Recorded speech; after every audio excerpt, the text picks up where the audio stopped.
Saludos, queridos patitos. Tenemos la oportunidad con aquí Ricardo Ibars, el octavo samurái, hablar de este clásico de Akira Kurosawa del año 1954, del que sin Así duda es. alguna eres un poco experto. Bueno, a mí es que me gusta mucho Akira Kurosawa, es mi director favorito. Tengo toda su filmografía en DVD y bueno, ahora algunas en Blu-ray también, porque me las he ido comprando ahora en Blu-ray a medida que han ido saliendo. Y bueno, y dentro de toda la filmografía de Kurosawa, que está repleta de obras maestras, una de mis favoritas es precisamente Los Siete Samuráis, está siempre en mi top de Kurosawa, en mi top 5, incluso en mi top 3.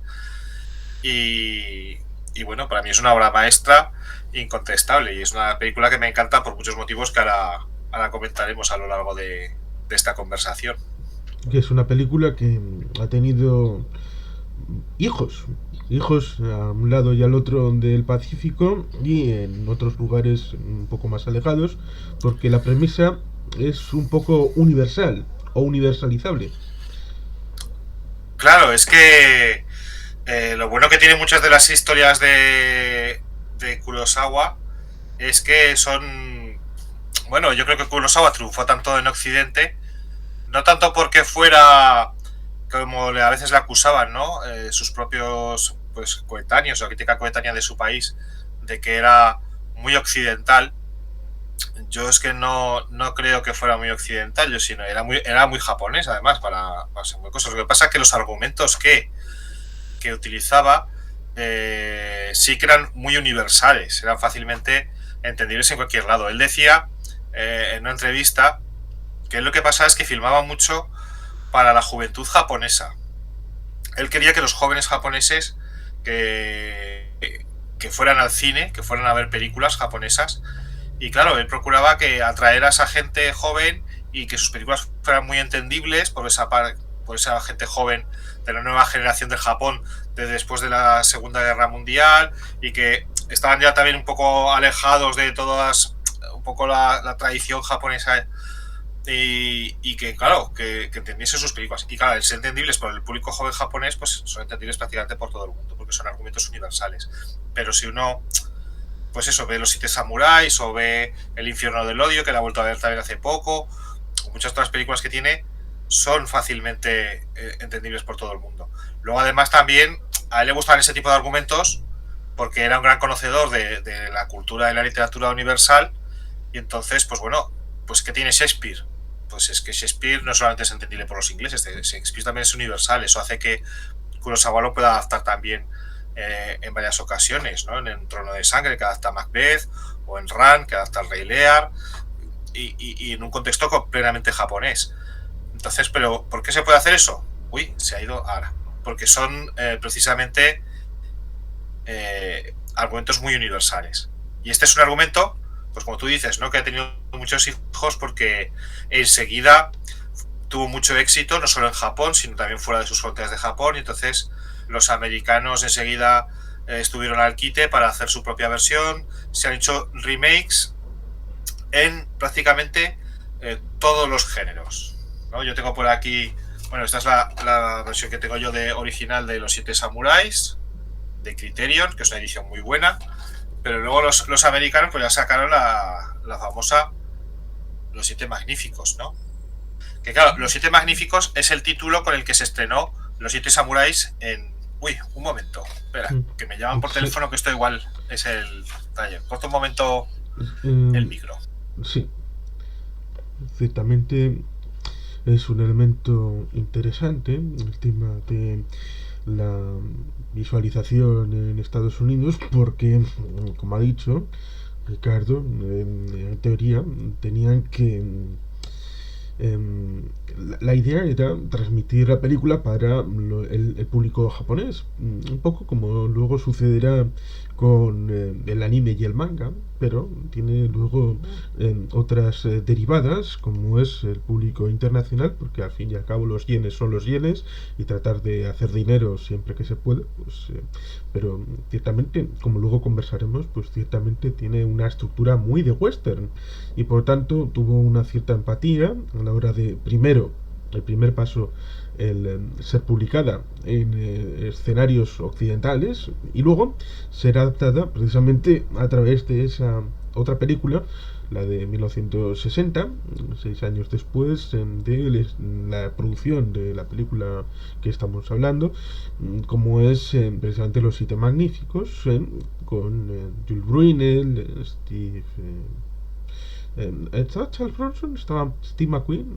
No recuerdo ahora exactamente, pero igual me estoy equivocando con Coloso en Llamas de 1974, que ahí sí estaba Steve McQueen, ahí con Paul Newman, pero sí, ciertamente esa derivada en Occidente, un poco a semejanza de lo que pasa con John Lasseter, con Hayao Miyazaki, que es la conexión de un producto nítidamente en japonés con lo que es un ámbito estadounidense y luego para ser reconocido a nivel internacional.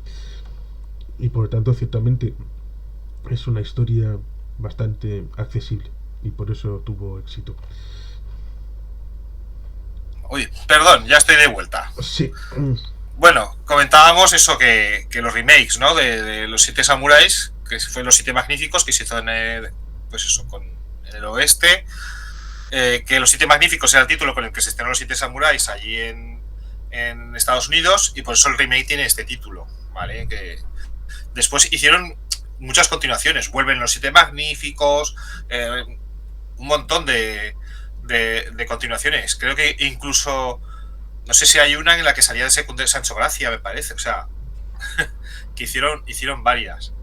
Y esto es curioso porque Kurosawa demandó, creo recordar que he leído que demandó a los productores porque esta vez sí que hicieron el remake bien hecho, no como Sergio Leone, que de repente adaptó Yojimbo por un puñado de dólares sin comprar los derechos, sin pagar nada. Hizo ahí un plagio.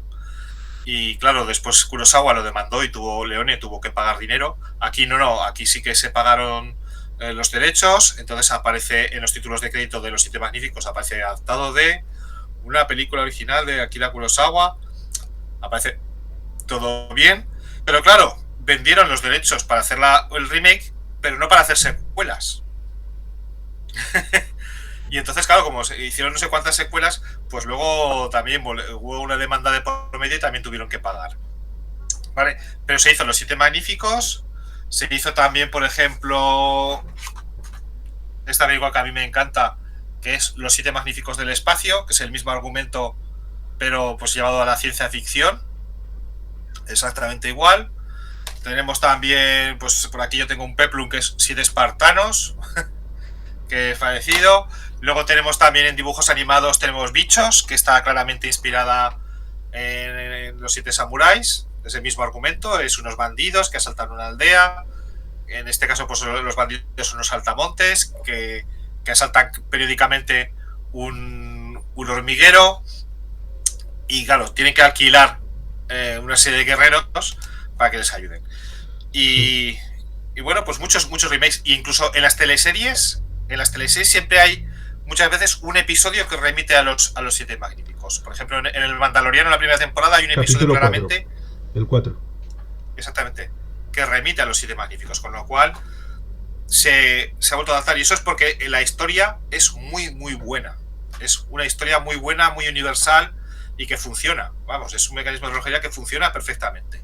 Sí, porque como estaba tratando de decir ciertamente con John Lasseter, que es responsable de Bichos, hay una especie de triángulo amoroso Japón-Estados Unidos con Hayao Miyazaki y Akira Kurosawa y John Lasseter a la hora de establecer ese diálogo transpacífico. Pero sí, ciertamente la historia de Los Siete Samuráis es Alessia, con Vercingetorix, es el oeste con el señor Custer, el Little Bighorn. Claro. Es ese momento en el que hay un estado débil, como pasaba por ejemplo en esa época en Japón, y hay que tener la necesidad de recurrir a elementos casi mercenariales, como pueden ser estos defensores del indefenso. Y eso también, claro, esa historia del pocos contra muchos, ¿no? Sí, incluso puede conectar con el equipo A.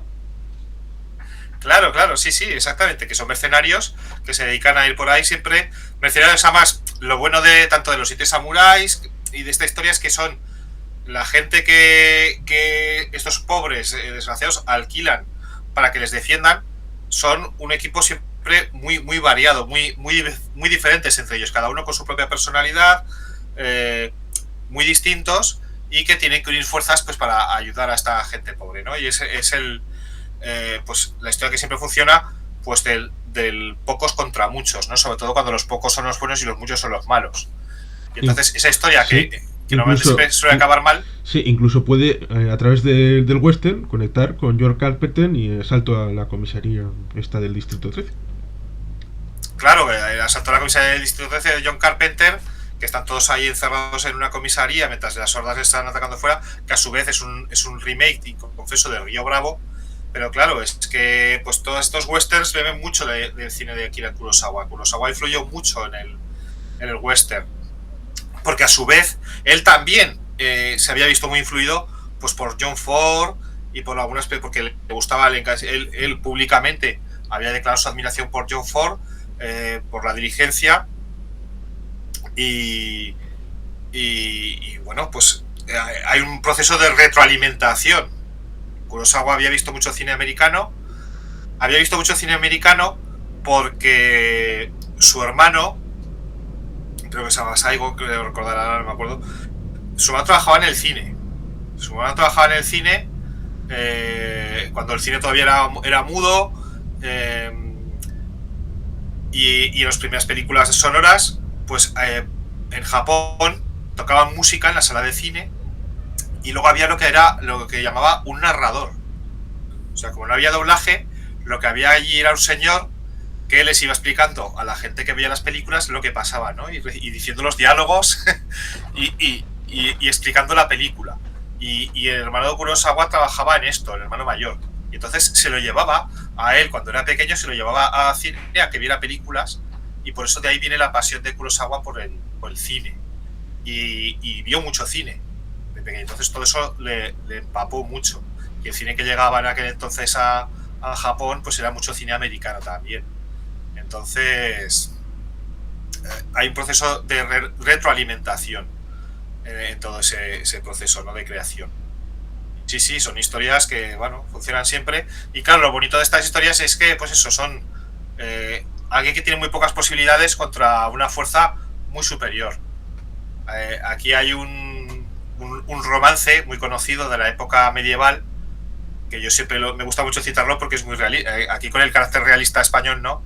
Y ese romance dice: vinieron los sarracenos y nos molieron a palos, que siempre ganan los malos cuando son más que los buenos.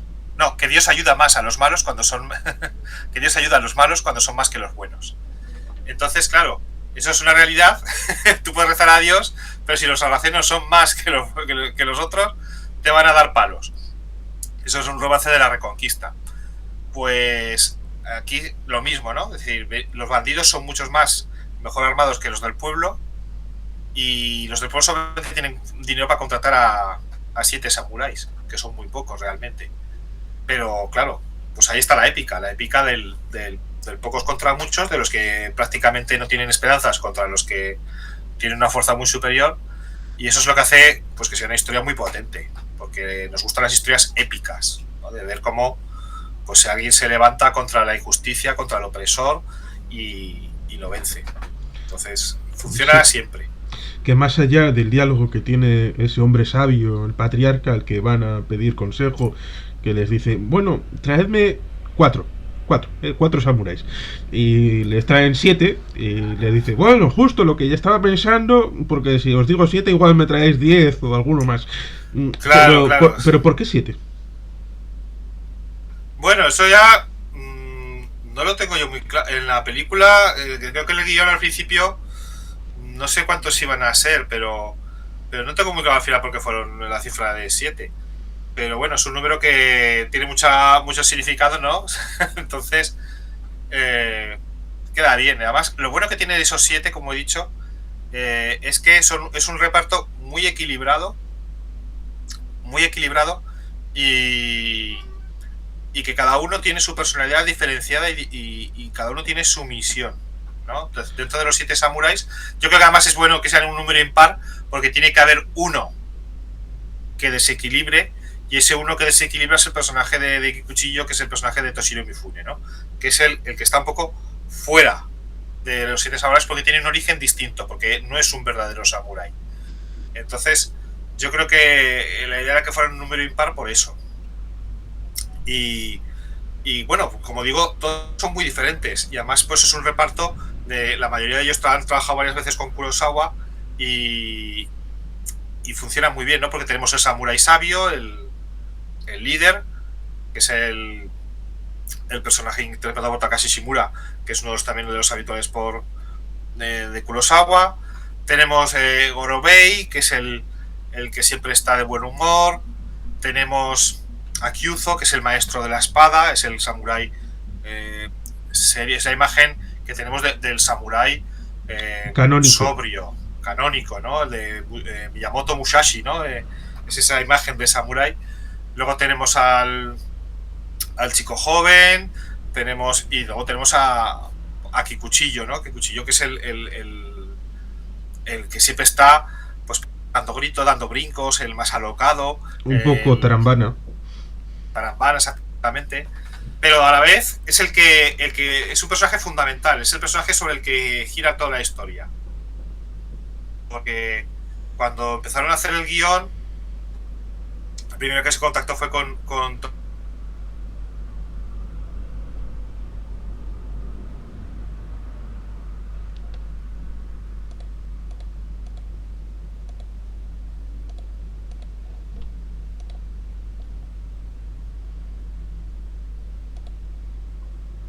Se ha congelado. Esto se ha congelado.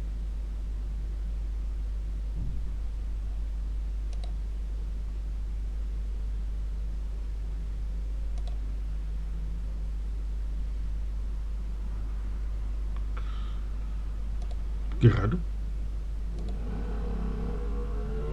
Bueno.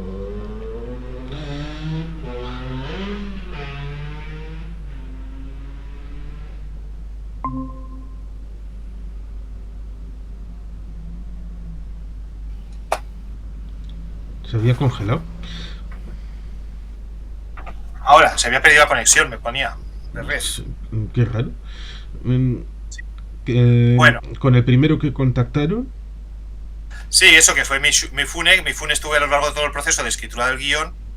Y porque cuando escribió el guión, Kurosawa y su principal guionista, Isao, se encerraron en un hotel, que es lo que solían hacer siempre para escribir las películas. Se encerraban a cal y canto, no veían a nadie, solamente no salían de la habitación más que pues, para comer y demás, pero ahí estaban encerrados mientras iban escribiendo, ¿no? Ellos dos, a 4 manos, el guión. Había otra persona implicada, que era también otro de los guionistas de Kurosawa, pero el guión lo escribían 2 y luego el tercero era el que decidía qué escenas se quedaban fuera y qué escenas no, ¿no? O sea, si funcionaba bien, era el que tenía derecho de veto. Cuando los dos tenían una idea distinta, decía, esta me gusta más. Y llevaban ese pacto en el cual el tercero en discordia pues lo obedecían. Tanto Kurosawa como Isao, que eran los dos guionistas principales, decían, lo que diga este va a misa. Y al único que le permitían entrar en la habitación del hotel de vez en cuando a echar un vistazo, a hablar, era a Mifune, porque Mifune y Kurosawa les unían una amistad muy fuerte. Y entonces Mifune iba leyendo el guión y decía, pero mi personaje ¿cuál es? ¿Mi personaje cuál es? Y al principio no estaba muy definido cuál iba a ser el personaje de Mifune, porque creo que, pues eso, lo que decíamos, que al principio iban a ser 6 samuráis.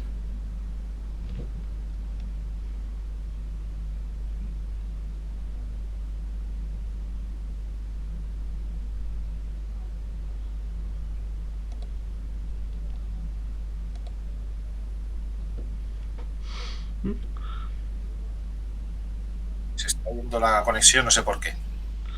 Bueno, y entonces lo que comentaba, que le dijeron, pues escribieron el personaje específicamente para él, el de Kikuchillo. Es decir, escribir para él. Él se quedó un poco sorprendido porque dijo, pero no es el líder. Dice, no, pero es el más importante. Y efectivamente, aunque no es el líder de los 7 samuráis, es el más importante porque es el personaje que da sentido a toda la película. Es el personaje que ejerce de nexo de unión entre estos guerreros samuráis y los pobres. Es el personaje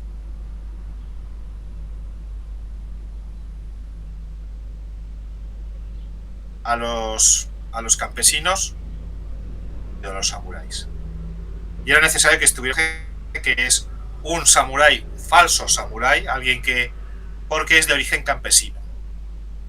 Entonces él sabe perfectamente cómo piensan y cómo sienten los campesinos y qué es lo que necesitan. Y a la vez pues tiene esas aspiraciones de ser samurái, ¿no? Entonces era un personaje fundamental. Sí, porque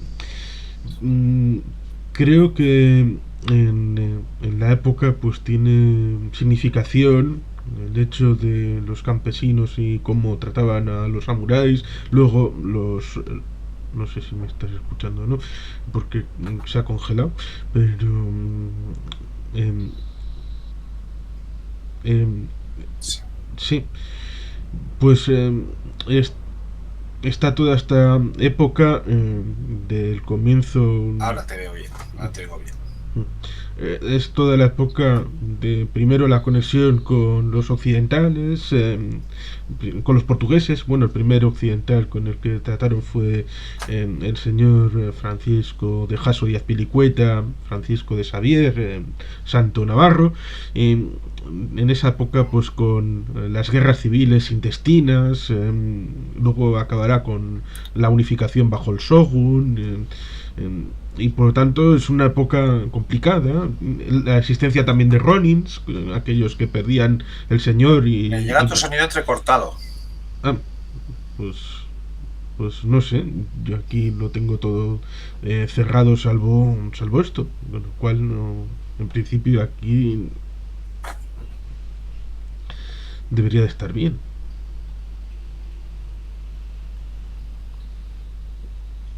Uy. Perdona, no te he entendido lo que has dicho lo último. Pues que la historia del propio Japón en ese momento, con el comienzo de un poco del shogunato y los ronins, con aquellos que perdían el favor que perdían el favor del señor porque se iba al otro mundo y ya no había señor, y por lo tanto estaban un poco liberados y hacían un poco la cosa suya. Pues en esas situaciones donde se puede entender tal vez el asunto este de los campesinos, luego que tengan esas armaduras por ahí, claro, escondidas, ese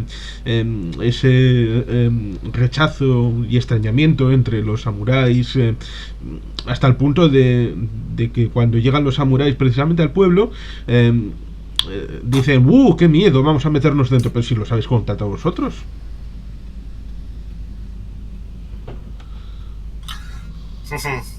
Claro, la película está ambientada en 1600 y poco, me parece, y hay que tener, esa fue una época de continuas guerras civiles en Japón, entre la guerra intentándose hacer con el poder absoluto, ¿no? El poder del emperador había ido decayendo progresivamente a lo largo de los siglos, y entonces llegó un momento en que varios señores de la guerra intentaron hacerse con el poder absoluto, ¿no? Convertirse en shogun, que era lo que es el máximo título militar, y podemos decir que es como ser dictador de Japón. Entonces habían pasado muchísimos años entre varios señores de la guerra, hasta que en 1600 y poco, pues uno de ellos, que fue Tokugawa Ieyasu, al final consiguió la gran victoria final y se convirtió en el shogun y en el gobernante de facto de todo Japón, ¿no? En la batalla de Sekigahara. Entonces, antes de que llegase esa victoria final en la cual este señor se hace con todo el poder, pues había habido muchas guerras civiles en las cuales pues todos los señores feudales se habían visto implicados de un modo u otro apoyando a uno u otro candidato al poder. ¿Y eso qué es lo que provocó? Pues provocó una situación de gran inestabilidad social en Japón, guerras, provocó que muchos samuráis se quedasen sin empleo, porque cuando un señor era derrotado, normal, sus posesiones pasaban a manos del vencedor. El señor derrotado normalmente se hacía el seppuku, que es el nombre con el que pues, el harakiri, lo conocemos aquí, pero el nombre correcto es seppuku, es decir, se abría el vientre y se suicidaba. La familia normalmente también se suicidaba o pasaban a manos del vencedor. Y los samuráis o bien perecían con su señor, muchos de ellos también se hacían el seppuku, o se convertían en samuráis sin amo, samuráis errantes que al haber perdido a su señor feudal, pues no tenían ocupación porque el siguiente señor pues no quería estos nuevos sirvientes, ¿no? Y además ellos consideraban una deshonra. Y entonces eran un gran problema porque había una gran masa de guerreros, porque claro, son gente que al ser samuráis no se podían dedicar a otra cosa. Lo único que sabían era dedicarse a la guerra, ser guerreros, y además su honor les impedía pues dedicarse de repente a ser pues campesinos, alfareros o lo que fuera. Lo cual es un poco como el concepto. Gente que eran culpables de grandes desórdenes. Es un poco como el concepto que tiene en el Quijote el hidalgo Quijote, que al ser hidalgo en Castilla, pues no podía trabajar en nada.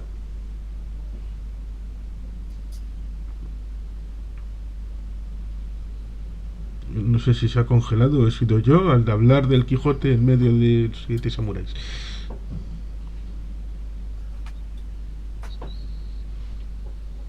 Te he oído fatal. Y no sé si es culpa de tu conexión o de la mía. No sé si... ¿Tú tienes problemas? ¿Me oyes a mí bien y me ves bien? Pues hasta ahora sí, pero un poco entrecortado a veces.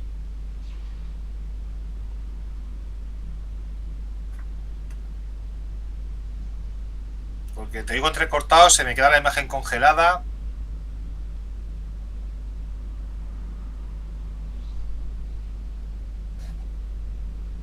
Y no sé si será por tu conexión o por la mía. Por la mía, en principio, no tiene por qué ser. Así que... Pues hacer una cosa, me voy a cambiar de habitación, a ver si... Espera un momentito. Vale. Que voy a cambiar de habitación, ¿vale? Y a ver si ahí tenemos mejor conexión, porque es raro, nunca nos ha dado ningún problema estando aquí, pero va fatal. Espera un momentito. A ver un momento, que voy a cortar la imagen y ahora vuelvo. Bien, ciertamente, quizá la mención del Quijote ha sido la culpable, como todo el mundo debería conocer, como empieza el ingenioso hidalgo Don Quijote de la Mancha, pues ciertamente habla de el hidalgo, Alonso Quijano, que, bueno, como ilustre castellano de esa baja nobleza que había en este territorio europeo, pues al ser noble, pues no podía hacer labores manuales y el concepto trataba de ponerlo encima de la mesa como algo equivalente, aunque quizá no tenga exactamente la misma realidad, como es el hecho de que los samuráis no pudieran trabajar de otra cosa que no sea el asunto ligado al concepto samurái. No es exactamente lo mismo, pero al fin de cuentas hubo una embajada que se envió desde Castilla en el siglo XIV a la corte de Kublai Khan, y por tanto esa relación con el ámbito oriental, no exactamente con Japón, que luego será parte de la explicación para los viajes colombinos que querían ir a Zipango, que en teoría era Japón, pues ciertamente no solamente es Marco Polo, sino también esta corte de Castilla con este embajador que creo que lo dejó por escrito, esta situación de viaje a la zona oriental. Y por supuesto, ciertamente en la historia de Japón, pues estas invasiones, Ghost of Tsushima, que no solamente es un juego, sino también va a ser una película, tiene importancia estos vientos sagrados, que en teoría salvaron de las flotas de invasión mongolas, sino-mongolas, para la conquista de un Japón que había vivido la mayor parte de las veces un poco aislado del continente, aunque permeado a través de las influencias, y que desde precisamente esta época hasta cuando llega el Comodoro Matthew Perry, no el de Friends, sino otro, cuando llega para abrir los puertos de Japón durante 2 siglos prácticamente, es cuando Japón vive en el periodo del Shogun, el periodo Tokugawa, con esta realidad en donde generaron una serie de circunstancias muy especiales propias de Japón. Y en esta película, por lo tanto, entronca perfectamente. A pesar de que muchas veces se le ha acusado a Kurosawa de ser un verso aparte, de ser muy de espaldas a lo que es Japón, pues entronca muy bien en la línea general, en la tradición japonesa, en ese periodo, en este comienzo del siglo XVII, con lo que es esta película y con la historia, a través de estos elementos que, por otra parte, como comentábamos, son muy universales, muy universalizables, porque en muchos otros lugares el ámbito imperial o el ámbito del gobierno ha sufrido desgastes, ha sufrido elementos de destrucción de esa autoridad y ha supuesto la multiplicidad de actores y la inseguridad que para esa apelación a la defensa por parte de un elemento central, pues ya estoy de vuelta. bien.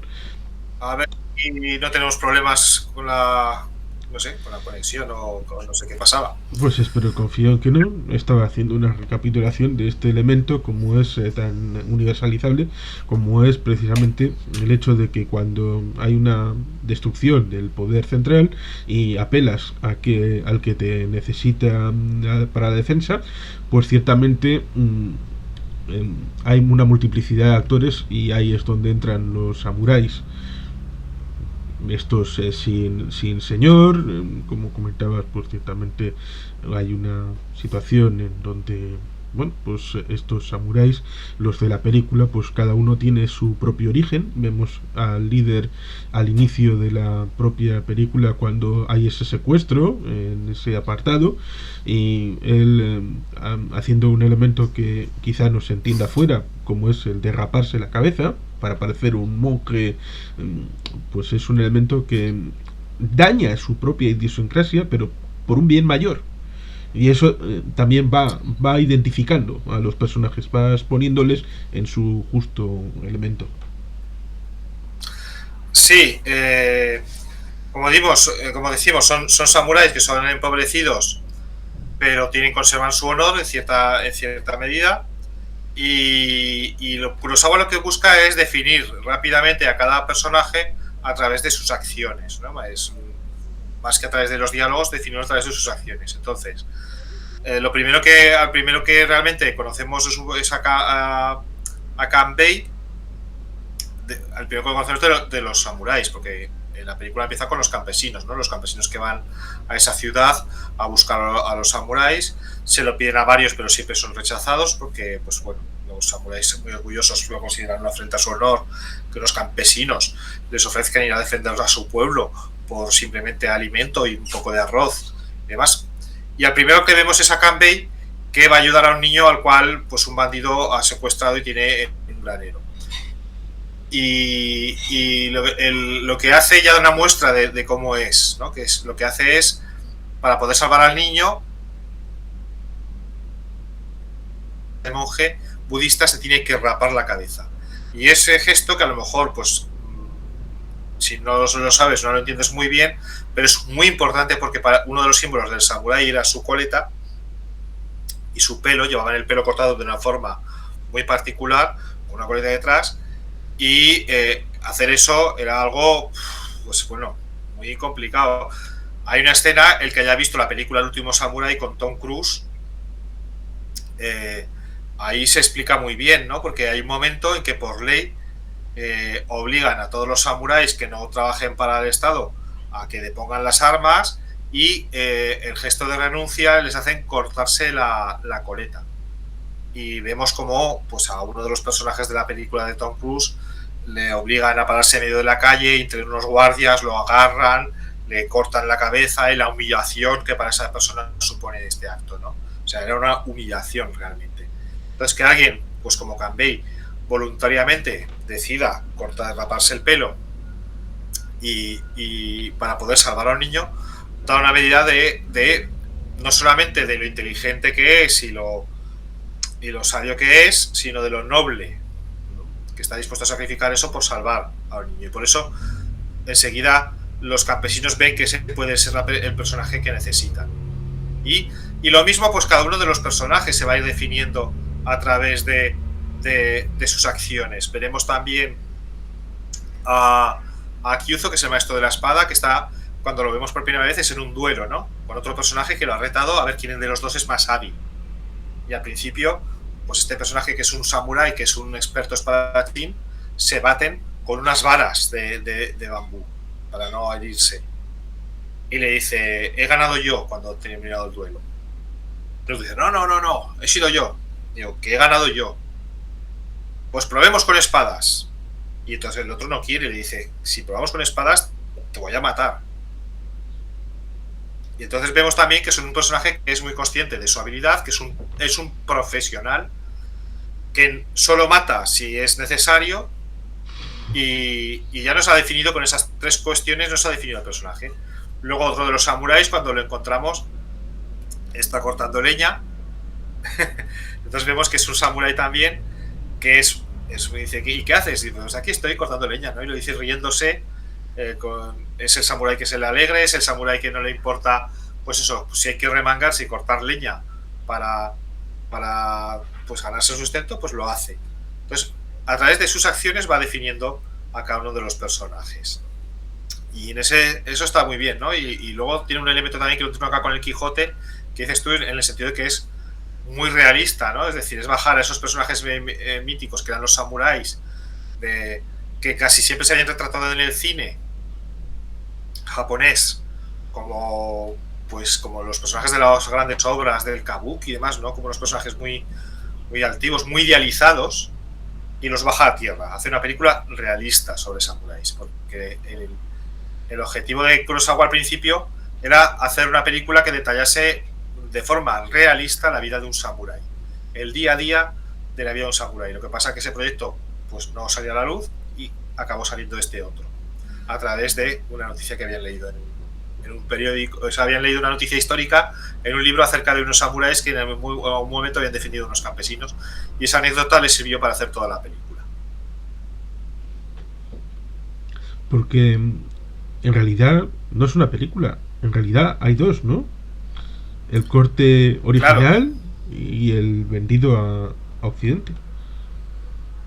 Claro, es una película que sufrió varios montajes, es decir, la película original pues duraba prácticamente casi 4 horas, y luego se llegó a hacer un montaje de 108 minutos, parece, para Occidente. Entonces, en ese montaje que se hizo, en ese corte, se eliminaron muchas sobre todo, esas escenas de contexto, ¿no? Sobre todo las escenas que implicaban a los campesinos. Y se dejaron prácticamente solamente las escenas de acción y de batalla. Y claro, eso hace que pierda mucho el sentido de la película, porque es importante entender a todos los lados, tanto a los campesinos como a los samuráis, y entender las relaciones que se establecen entre ellos. Por eso, la versión, el remake americano de Los Siete Magníficos, el remake del oeste, es una película que, como también está un poco más bien basada en ese primer montaje que he recortado que llegó a los Estados Unidos. Los campesinos tienen mucha menos importancia que en la película de Kurosawa. En el remake americano los importantes son los vaqueros, los pistoleros que van a defender a los campesinos, y luego sobre todo el líder de los bandidos, Calvera, interpretado por Eli Wallach, creo recordar. Entonces, ahí sí que tiene mucha más importancia. A Kurosawa, en cambio, el jefe de los bandidos no le importa, y los bandidos no le importan un pimiento. Son los malos, su motivación es saquear, sin más, y no los considera personajes interesantes. Los que considera interesantes son, por un lado, esos campesinos empobrecidos, esa masa pobre, y los samuráis. Y comprender a los dos grupos qué pueden tener en común entre ellos y por qué se necesitan mutuamente, ¿no? Entonces eso es lo que le interesa, y la película se centra en eso, y por eso dedica mucho metraje tanto a explicarnos a los campesinos como a los samuráis. Y la película, a ver, una de las principales cuestiones, a mí me encanta, ya lo digo, a mí es una película que es entretenidísima, que no me aburre, pero conozco mucha gente que no está acostumbrada al cine japonés y que le aburre y que la abandona. Pasa un poco como El Señor de los Anillos. El Señor de los Anillos es un libro que el primer capítulo es infumable, yo lo reconozco, a mí me encanta, pero el primer capítulo, que es la fiesta de cumpleaños de Bilbo, que se dedica simplemente a explicarte, pues eso, la celebración del 111 cumpleaños de Bilbo y cómo van organizando la fiesta y la celebran, y luego el discurso de Bilbo, pues ese primer capítulo a mucha gente se le atraganta, y la gente que no se ha leído El Señor de los Anillos es porque no pase de ahí, se le atraganta ese primer capítulo, y cuando lo bueno realmente viene después, a partir del segundo, que es cuando ya empiezan a contar toda la historia de los Anillos del Poder, y ahí la acción se acelera. Y aquí pasa lo mismo, hay un primer acto de la película donde no salen los samuráis, es simplemente los campesinos, es la situación del campesino que ve a los bandidos, como dicen que van a volver en cuanto esté la cosecha, van a venir a atacar el poblado, los campesinos se reúnen, ¿qué hacemos? Pues van a consultar al viejo, el viejo les dice hay que contratar unos samuráis porque yo cuando era pequeño vi cómo esto pasaba en otras aldeas y la única que se salvó es la que había contratado samuráis. Van al pueblo, a la ciudad grande, a contratar samuráis. De ahí pues todavía hay unos minutos de metraje pues a explicar las desdichas de esta gente allí, que pues todos los samuráis a los que les piden que les ayuden los echan a cajas destempladas, les pegan patadas y los tiran por el suelo. La gente con la que están viviendo dentro de un granero, que es el único sitio donde han podido encontrar refugio, pues se ríen de ellos y se mofan de ellos por los pobres que son. Entonces dedica muchos minutos a que comprendamos esa situación de miseria y de pobreza y de desesperación en la que viven esta gente, ¿no? Que están en la ciudad intentando contratar samuráis y uno dice, mira, ya está brotando el arroz, tendríamos que estar en el pueblo y no aquí. Pues bueno, y son muchos minutos de metraje, pero que son importantes para comprender toda la situación. Y eso a mucha gente, yo me acuerdo que hace años pues la echaron por la televisión y dije a varios amigos míos, oye, tenéis que verla porque esto es una maravilla.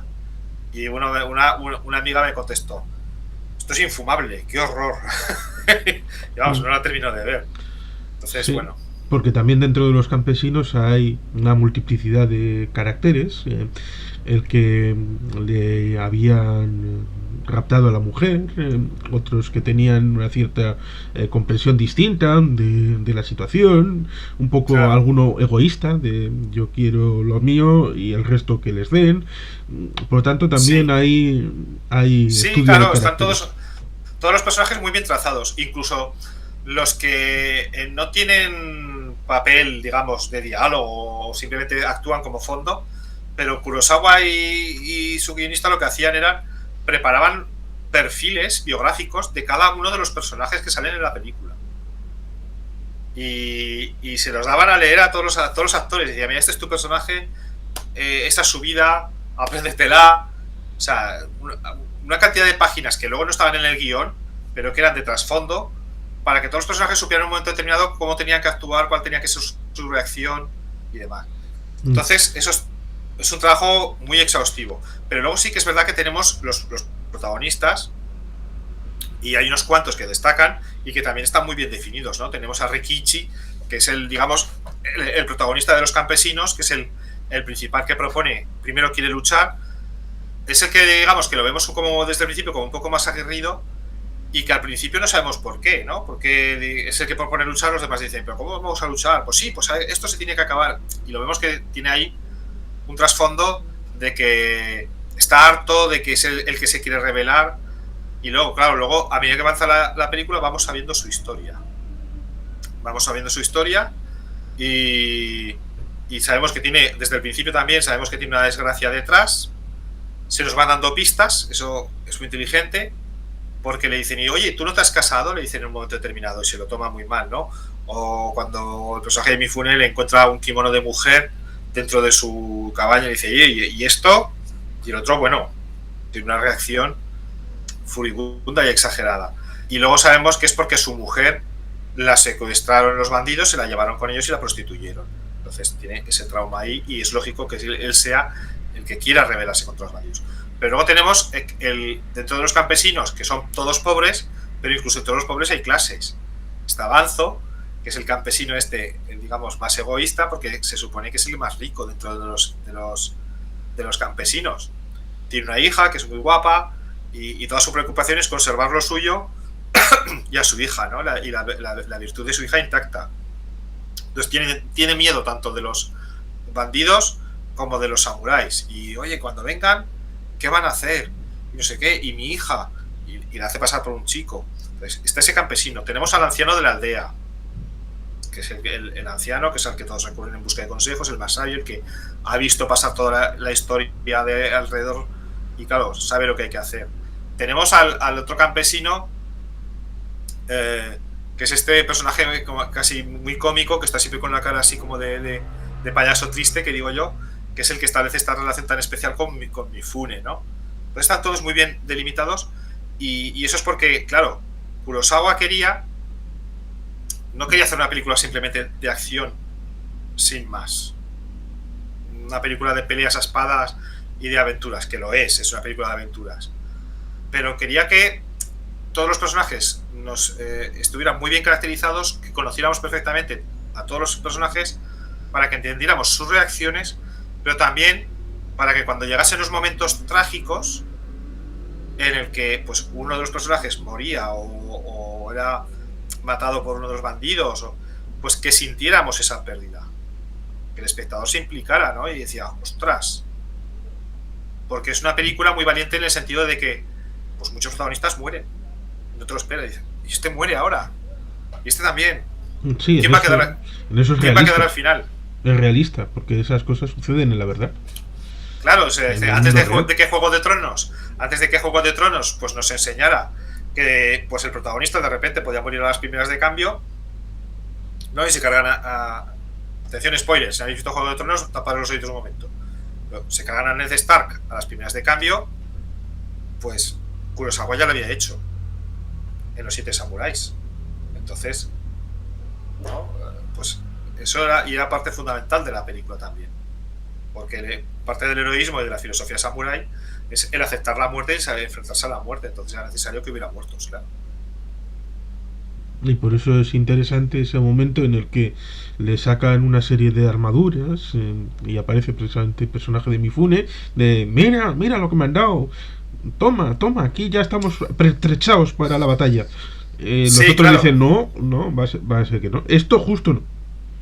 Claro, es que ahí eso entronca con lo que estábamos comentando antes de la situación de inestabilidad y de guerra civil que había en Japón, ¿no? En este periodo de señores de la guerra que se había alzado con el poder, en el cual, pues claro, los que más sufrían eran los campesinos, porque al final se encontraban con que o bien sus cosechas eran arrasadas por culpa de la guerra, o bien continuamente eran saqueados por uno u otro bando que necesitaban víveres a lo largo de esos combates. Entonces una tropa llegaba de repente a un pueblo y decía, esto lo requisamos porque lo necesitamos para el ejército, y se les llevaban todos los alimentos y los dejaban sumidos en la más absoluta miseria, ¿no? Y pobreza.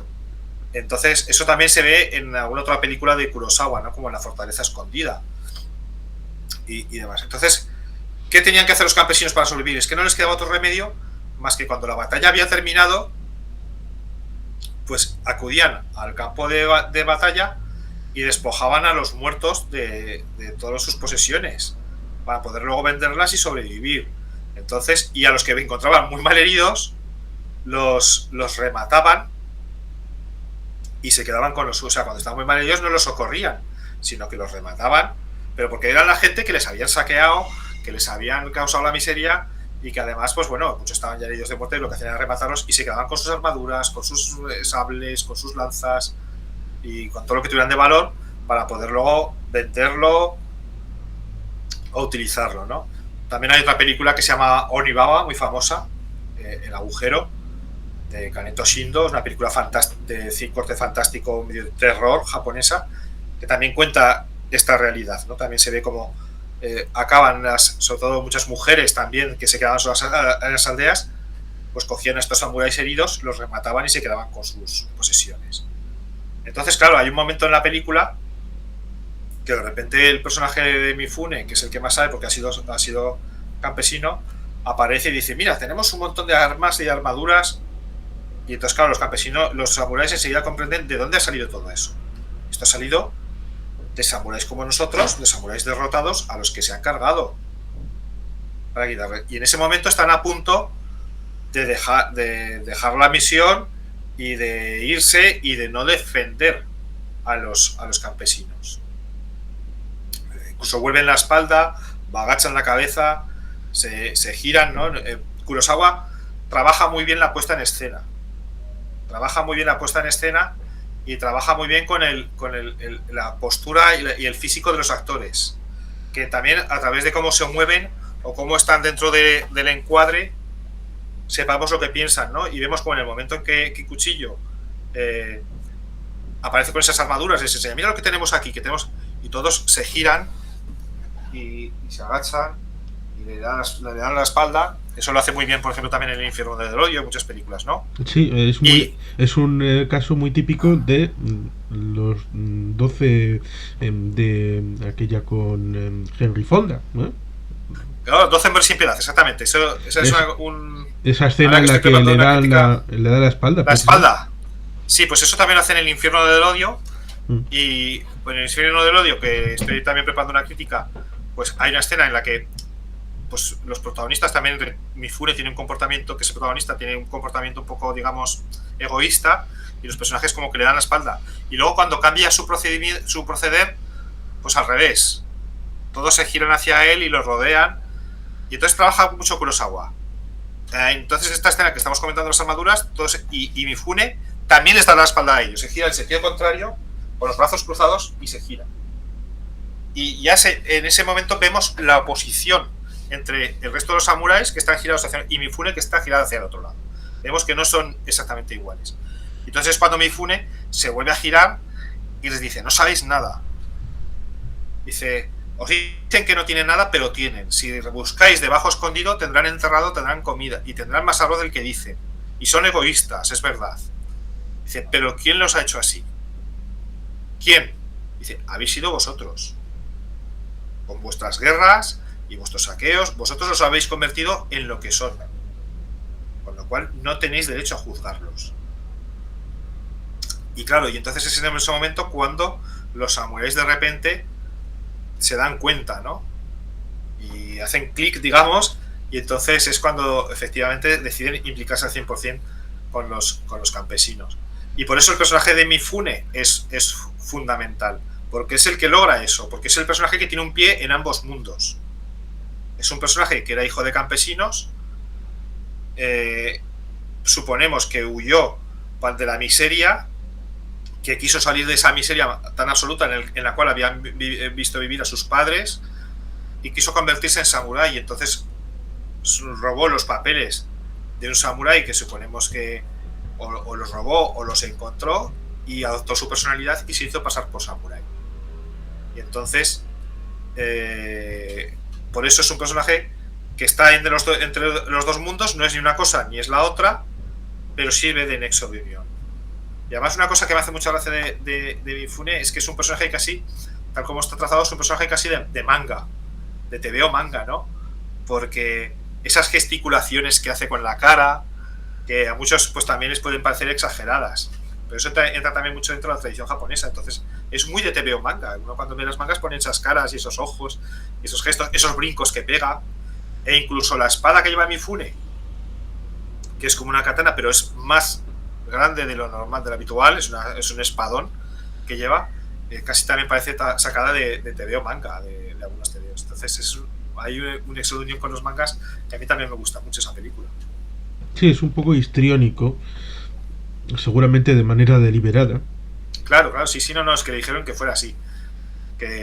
Porque, a ver, no es que sean exagerados, es que también, a ver, los japoneses también son muy expresivos, porque los japoneses en realidad son demostrar las emociones. Entonces cuando quieren hacer notar que están enfadados, pues son muy expresivos para hacer notar que son muy enfadados. Por eso las películas japonesas es bueno oírlas en versión original, porque si tú las oyes dobladas, pues parece que siempre están exagerando, pero no, es que ellos hablan así y actúan así, y son como su forma de expresarse. Entonces no son histriónicos, sino que ellos es su forma de ser. Pero además es que Mifune es histriónico porque el director quiere que lo sea, quiere que nos enseñe que es ese personaje que es medio cómico y demás, pero que es un personaje que no es una cosa ni otra, es un personaje más grande que la vida misma. También en Rashomon, que hace de bandido, también le dijo que actuara de esa forma, ¿no? Porque tenía que ser un personaje salvaje, un personaje de pasiones descontroladas. Entonces le dijo, tú aquí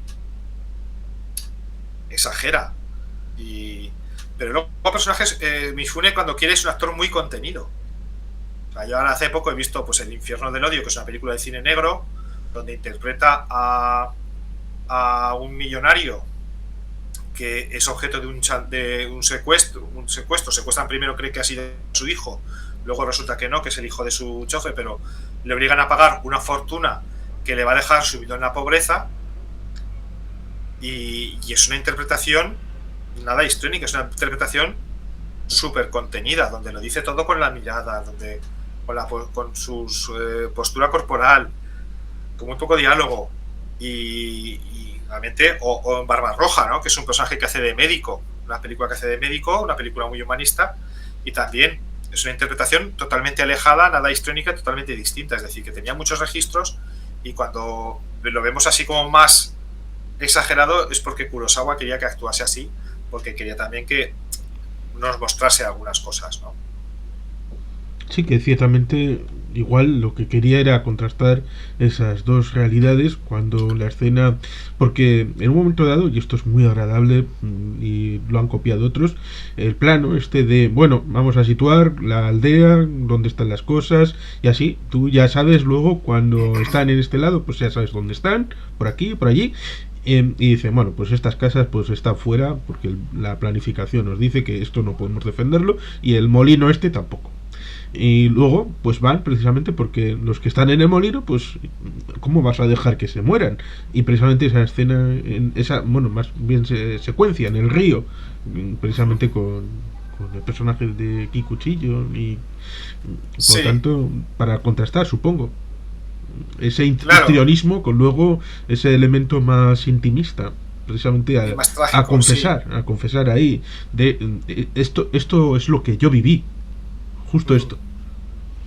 Sí, por un lado es una película muy didáctica en el sentido de que lo que quiere Kurosawa es que no nos perdamos, el espectador no se pierda en ningún momento, sepa en todo momento, donde, como luego va a haber mucha acción, quiere que el espectador sepa en todo momento dónde están pasando las cosas, dónde está cada personaje, y para eso nada mejor que introducir una escena en la cual vemos a los protagonistas, a los samuráis, que van recorriendo el pueblo con un plano y van señalando, están viendo, te enseña el paisaje y en el plano dice, esto es de aquí, y esto lo tendremos que cerrar con una valla para que no pasen por aquí, y esto lo inundaremos, y te va enseñando exactamente la orografía del pueblo para que tú te hagas una idea de cómo lo van a defender y de dónde se van a producir los combates, para que luego en el final, cuando llegue ese caos de combates, pero que no te pierdes nunca, porque dicen, y lo dejaremos pasar, abriremos esta puerta para que pasen con los caballos y vosotros en el centro los detenéis y sabes en todo momento lo que está pasando.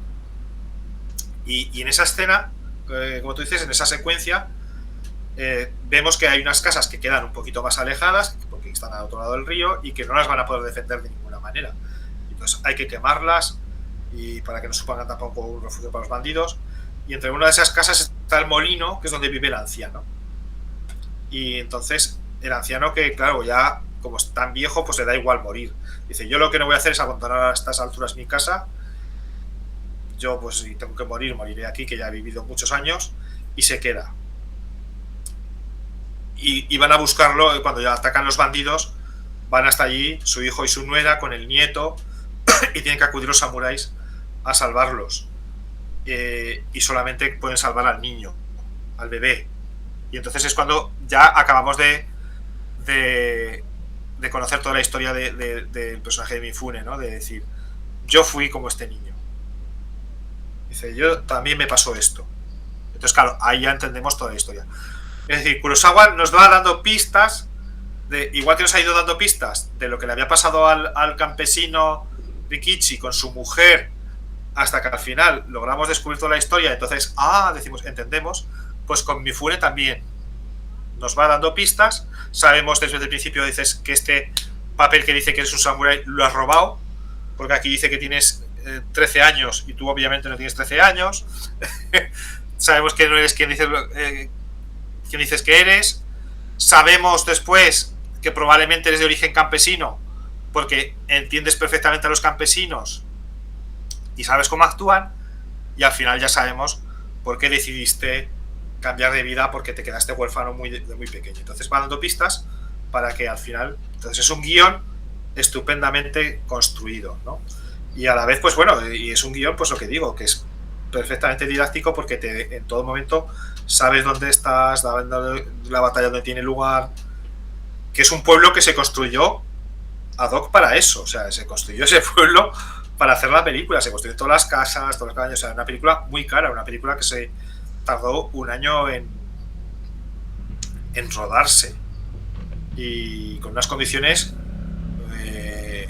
climatológicas muy adversas también, porque pasaron mucho frío, porque les pilló pleno invierno cuando, pues, para rodar las escenas de la batalla bajo la lluvia. Entonces pasaron mucho frío. Mifune se pega casi toda la batalla semidesnudo, porque va con una coraza simplemente y un taparrabos, y pisando agua que estaba helada. Pasaron mucho frío. Pero eso era algo habitual en el cine de Kurosawa. A Kurosawa le gustaba la lluvia. Sí, le gustaban los elementos naturales, y la lluvia y el calor, jugar mucho con eso como reflejo de la acción, de lo que está pasando y de las emociones de los personajes. Entonces, hay una anécdota, un ejemplo muy buena con El infierno del odio, que es, como digo, es cine negro, pero también el rodaje duró un año.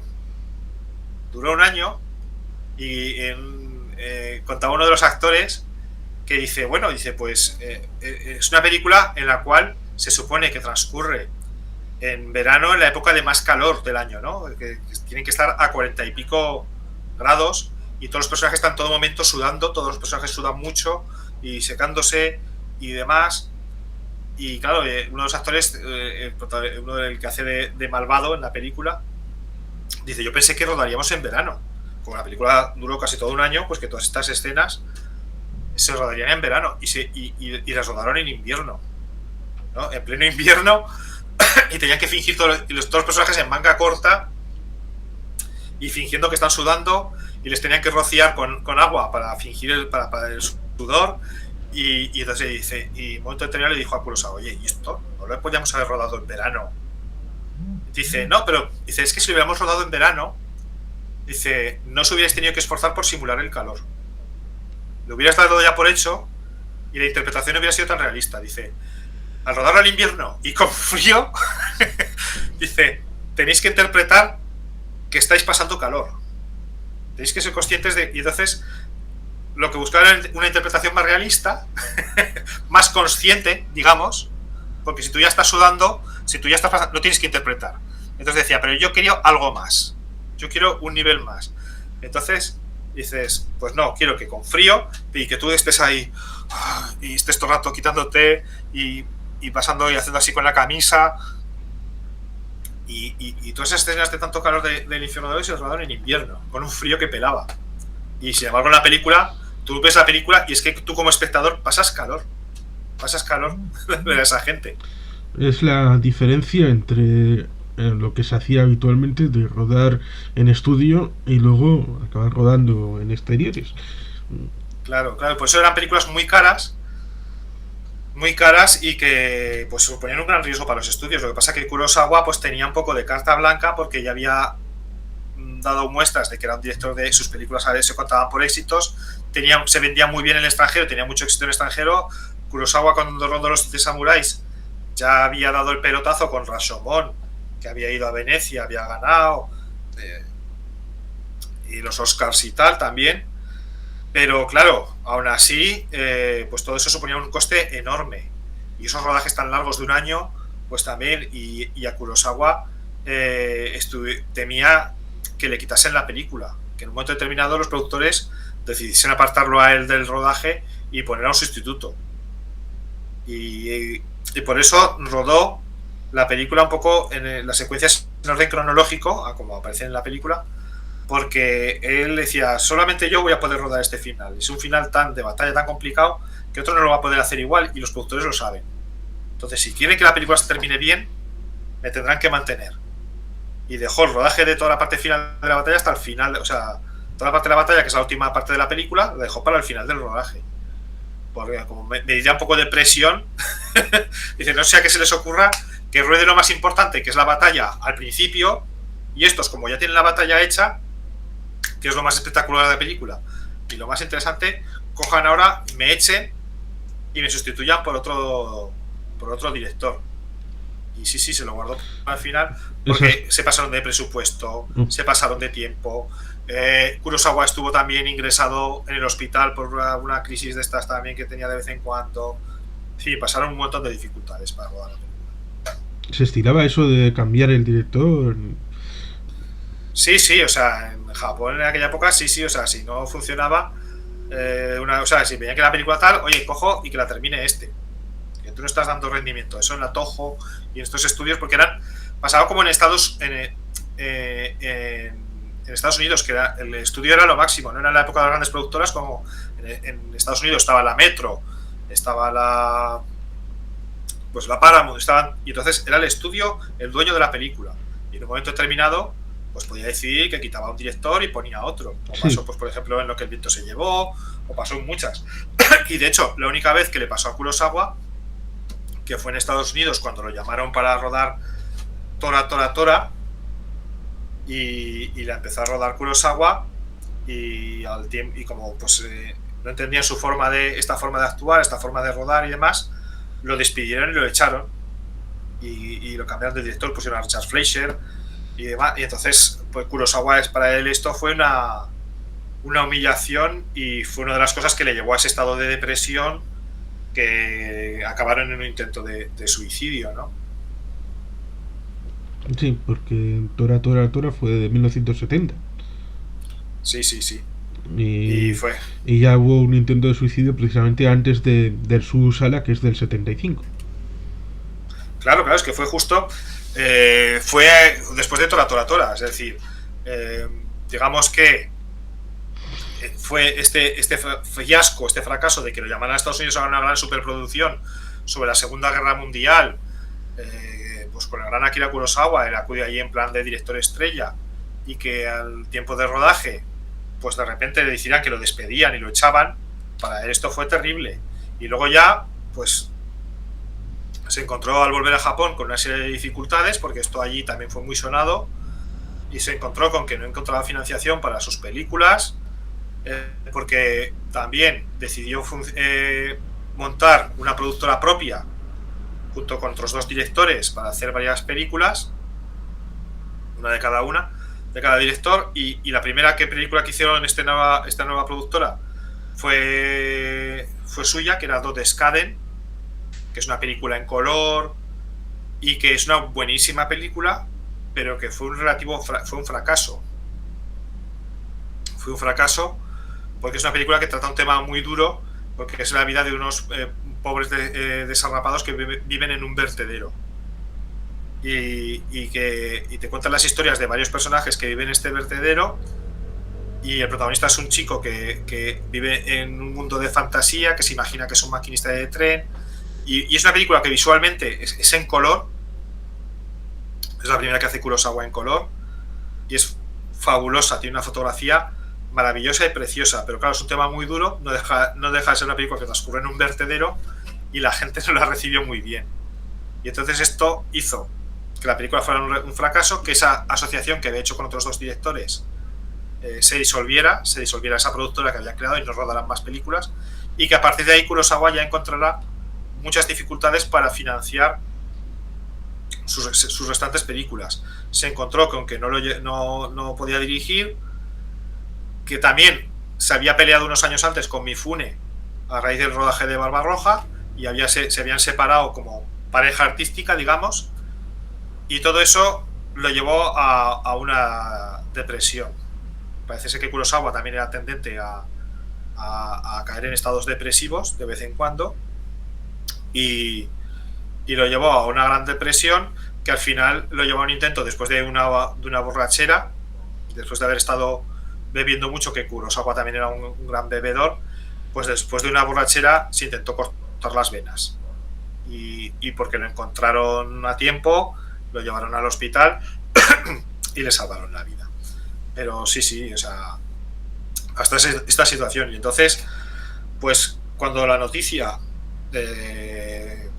pues llegó a medios internacionales y demás, entonces pues vinieron unos productores rusos que estaban intentando, pues eso, levantar un gran proyecto cinematográfico sobre una de sus principales obras literarias, que era Dersu Uzala, y estaban buscando director y dijimos, pues se lo vamos a proponer a Kurosawa.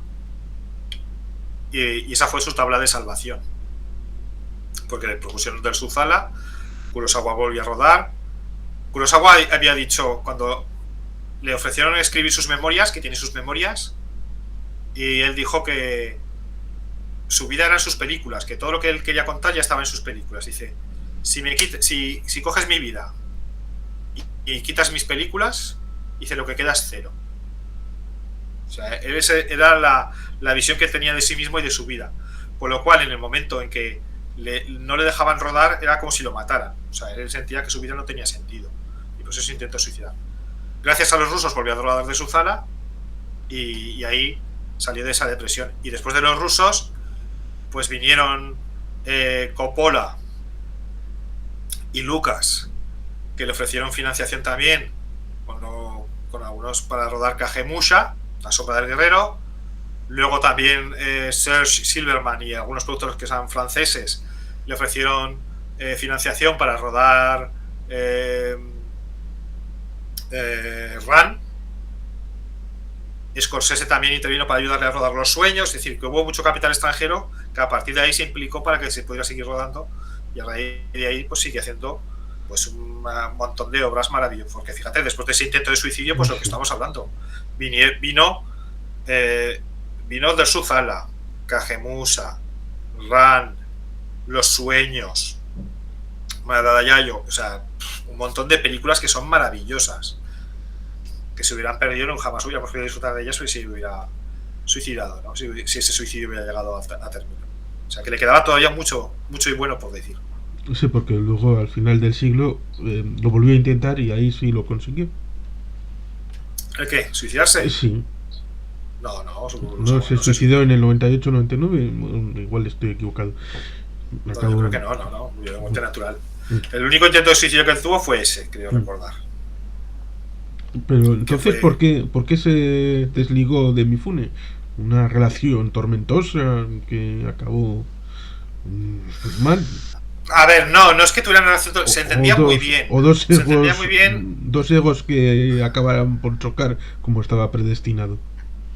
A ver, tenían dos caracteres muy fuertes, pero se querían mucho y se llevaban muy bien.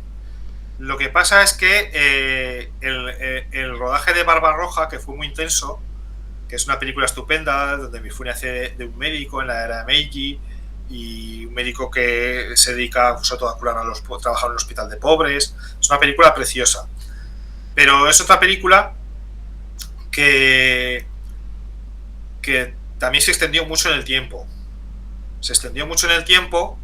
Demasiado, por todo ese perfeccionismo de Kurosawa y esa ambición de hacer películas y demás. Entonces Mifune tenía palabrados otros proyectos con otras productoras y perdió mucho dinero por culpa de tener que estar tanto tiempo retenido por Barbarroja. Y eso hizo que ya hubiera un poco de tensión en el rodaje. Aparte, Mifune quería también un poco probar suerte en el mundo del cine como productor. Había fundado su propia productora y entonces también estaba metido en muchos proyectos que tuvo que dejar aparcados hasta que se terminara Barbarroja. Y además todo esto no lo veía muy bien Kurosawa, porque Kurosawa también, digamos, que lo quería tener un poco en exclusiva, ¿no? Quería decir, yo te he formado como actor, yo te he dado tus mejores papeles, y entonces lo quería un poco tener ahí casi como en exclusiva, y Mifune pues esto no estaba de acuerdo, ¿no? Y claro, y además Mifune, como había formado esta nueva productora y necesitaba dinero para poner en marcha sus proyectos, los que él quería financiar y los que él quería hacer, pues necesitaba mucho dinero, y por eso pues había comprometido a hacer muchas más películas con otros directores, y tenía esa agenda tan apretada, e incluso pues empezó a filmar anuncios de televisión para poder conseguir publicidad y demás. Entonces, a Kurosawa, esto de que tuviera con tantos proyectos, llegó a decir, ¿no? Pues que era rebajarse, ¿no? El que se filmar anuncios y que esas cosas era rebajarse, y eran comentarios que a Mifune no le sentaron muy bien. Y entonces, y el hecho de eso, de que tuviera que perder estos proyectos por el rodaje y demás, hizo que se fueran teniendo una serie de discusiones. No llegaron nunca, no fue una cosa tampoco eso, pero se fueron distanciando, y el hecho es que cuando terminó Barbarroja, pues ya no volvieron a trabajar más juntos. Entonces ahí se terminó esa colaboración, y bueno, es una pena, pero bueno, cada uno siguieron caminos separados, aunque se seguían teniendo aprecio, ¿no? Y seguían hablando muy bien el uno del otro y demás, pero la realidad es que ya no volvieron a trabajar juntos. Y digamos que Kurosawa encontró un reemplazo en Tatsuya Nakadai, que es otro actor con el que también se entendía muy bien, pero que es un muy buen actor, pero claro, obviamente no es Mifune. Tatsuya Nakadai, que es el protagonista pues de Ran, ¿no? Es el que hace de Ran, y tiene también papeles en otras películas anteriores de Kurosawa. Pero bueno, pasó eso, ¿no? O sea, esa fue esa situación, porque eran rodajes súper absorbentes, súper largos en el tiempo, que les exigían mucho a todos los actores. Kurosawa era una persona que no era amable, digámoslo así. Era una persona muy exigente, lo llamaban Tenno, era su mote, el emperador. Es decir, él era, en el rodaje, él era el emperador, el que manda, y era una persona pues que todos coinciden que era muy buena persona, pero que claro, que no era fácil tratar con él. Y bueno, pues todo eso influyó, ¿no? Y tuvieron dos caracteres tan fuertes. Pero lo que es cierto es que se entendían muy bien, y entre los dos hicieron maravillas.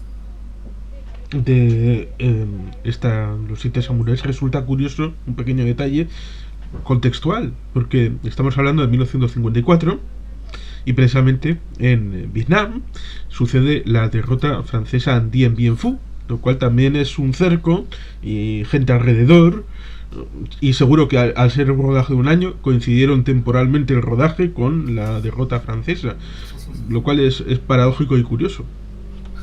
Sí, a ver, Kurosawa, seguramente, no sé si esto influiría algo, pero Kurosawa era antibelicista totalmente, es decir, sus películas siempre hay una postura muy en contra de... Él había visto un poco lo que había sido el desastre que había provocado la guerra en Japón, y de hecho, por ejemplo, en Los Sueños, en esa película que él cuenta sueños que ha tenido, hay uno de los sueños está dedicado precisamente a hablar en contra de la guerra, ¿no? Eso, de un soldado que regresa y al llegar a un túnel se encuentra de repente con los fantasmas de todos sus compañeros fallecidos, ¿no? Y aparecen esos fantasmas desfilando juntos, y es una imagen muy potente. Entonces, evidentemente, Kurosawa puede ser muy épico, puede rodar batallas muy épicas como la de los Siete Samuráis,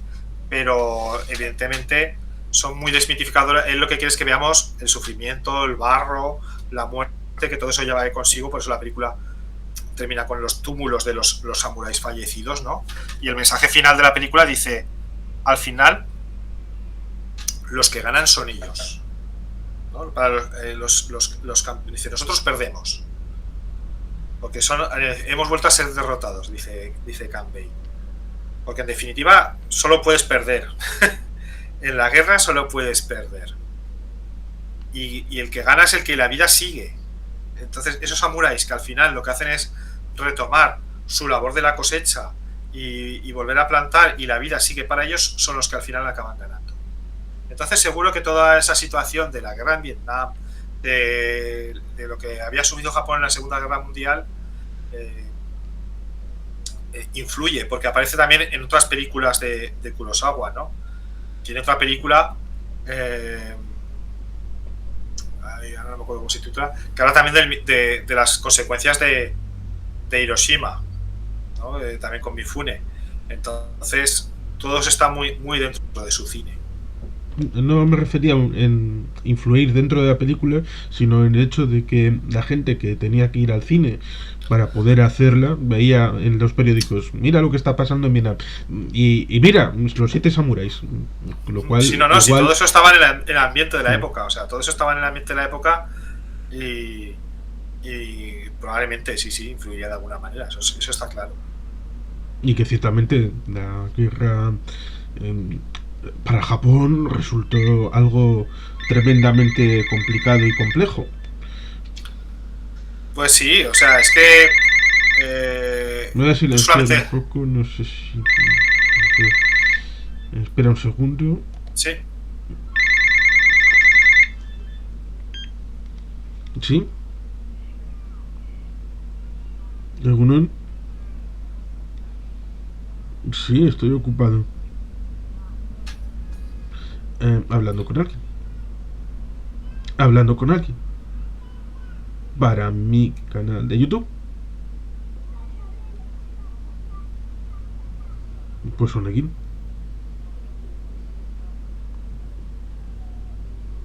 Pues en este momento no. En un rato sí.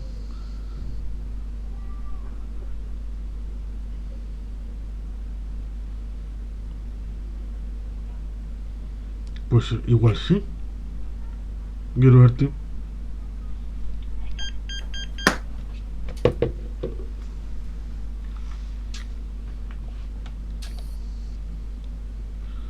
Bueno, podías, no sé si se ha escuchado algo o no, espero que no. No se escuchó nada. Bueno, quizá podías haber aprovechado a contar alguna cosa, como yo más o menos he hecho cuando tú no has podido estar.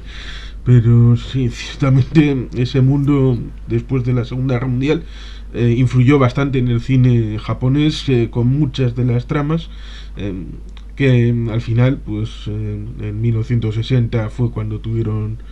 No, en el 60 fue Roma, en el 64 Tokio, o fue al revés.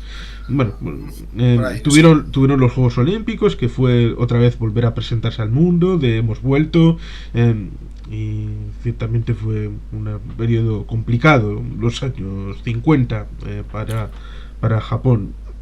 Y trascendió en el cine la forma esa de contar. Precisamente el tema de Hiroshima y Nagasaki da a Godzilla como un elemento popular. Claro, sí, a ver, influyó todo, porque hay que tener en cuenta que luego pues pasaron por un periodo aparte por un periodo de ocupación por las tropas americanas que ocuparon Japón y estuvieron allí estableciendo una especie de protectorado, ¿no? Durante bastante tiempo. Y eso se reflejó también y luego pasó por una gran época de miseria, en la cual murió mucha gente de hambre. Entonces, bueno, recordemos, hay una película muy dura de anime que se titula La tumba de las luciérnagas, que habla de esto, ¿no? De los niños y de la gente que murió de hambre por la situación de pobreza después de los desastres de la Segunda Guerra Mundial, y de la cantidad de mujeres que se tuvieron que dedicar a la prostitución, ¿no? Y que se dedicaban, pues, a acostarse con soldados americanos para poder sobrevivir. Y todo esto influyó. También el hecho de la ocupación americana influyó también en el cine porque se estableció una serie de... Hubo una censura, ¿vale? Es decir, decidieron qué películas se podían hacer, qué películas no se podían hacer, y había una censura porque todo lo que era podía ser un poco militarista o resaltar el espíritu tradicional del Japón se echaba para atrás en el cine. A Kurosawa le censuraron una película, me parece que era Los hombres que caminan sobre la cola del tigre, porque trataba de un tema tradicional japonés, de un príncipe derrocado que tenía que huir. Era un poema épico japonés basado en el Heike Monogatari, que es un gran poema, es la obra épica por excelencia, como el Cantar de Miocid para nosotros, pues el Heike para los japoneses. Y dijeron, no, esto no la puedes rodar, y la rodó más adelante, ¿no? Y con muchos cortes. Pero hubo censura. Entonces todo esto influyó en muchos aspectos del cine de Japón, y como tú dices, si salió del miedo nuclear, pues salió toda Godzilla y todas estas películas, y esta obsesión que tiene el cine japonés por las catástrofes, ¿no? Y las debacles, pues es unido lo de Hiroshima y Nagasaki a los terremotos. Kurosawa, una de las imágenes pues que recuerda de su infancia es un gran terremoto que hubo en Tokio, que destruyó gran parte de la ciudad, y él recuerda todas esas imágenes de destrucción y de muertos que se encontraba por la calle. Sí, entonces el terremoto de 1923 seguramente. Sí, que él lo cuenta, que iba con su hermano le llevó, y él veía los cadáveres por la calle, y eso le influyó mucho siendo él pequeño, siendo muy crío. Y entonces todo eso pues influyó mucho en el corpus cinematográfico de la época. Entonces eso es evidente que está ahí, no solo en Kurosawa, sino en otros directores. Sí, porque en la película El viento se levanta también aparece este terremoto, precisamente de Hayao Miyazaki, y una película bastante autobiográfica, porque la familia de Miyazaki tuvo que ver con la industria aeronáutica, que ahí es cuando correcto. Sí, le cogió gusto a todos estos elementos, a Caproni, la industria eso militar italiana. Y bueno, fue un hecho que influyó mucho a todos los que lo vivieron, claro. Entonces, digamos que los japoneses han estado viviendo siempre con un pie al borde de la destrucción, ¿no? Entonces eso les ha influido mucho también, esa obsesión por las catástrofes, ¿no? Por los apocalipsis, por la muerte. Digamos, yo tengo un libro por ahí que es bueno, se titula algo así como Los héroes trágicos del Japón, y es como casi todos los héroes épicos de Japón, de la épica, poesía épica o de las historias épicas de Japón, acaban en muerte. O sea, todos se convierten en héroes porque mueren al final. Entonces hay una obsesión por la muerte que está muy imbricada dentro de la cultura japonesa, ¿no? Y por eso tienen el seppuku y esa tradición. Recordemos a Mishima, el escritor que estuvo varias veces candidato al Nobel, y que al final también, y en pleno siglo XX, y se suicida haciéndose el seppuku delante de un montón de gente. O sea que eso está ahí. Y bueno, la muerte es fundamental. Es fundamental, por eso la película recalca muy bien que sea la muerte que tenga un sentido, ¿no? Y es lo que proporciona esa épica y esa heroicidad. Y también un concepto muy japonés que también es muy importante para Kurosawa, que es el concepto de giri, que llaman ellos. Giri es una palabra japonesa, aquí la traducimos como deber, ¿no? El deberlo, pero deber no en el sentido de obligación, de algo que tienes que sino como sentido de...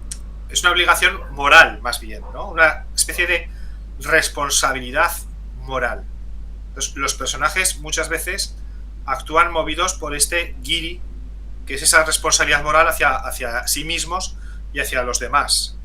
Entonces, lo que mueve al final a los samuráis es ese giri, esa responsabilidad que han contraído contra los campesinos a los que han aceptado defender, aunque ello suponga ir en contra de sus intereses o aunque ello suponga tener que morir, ¿no?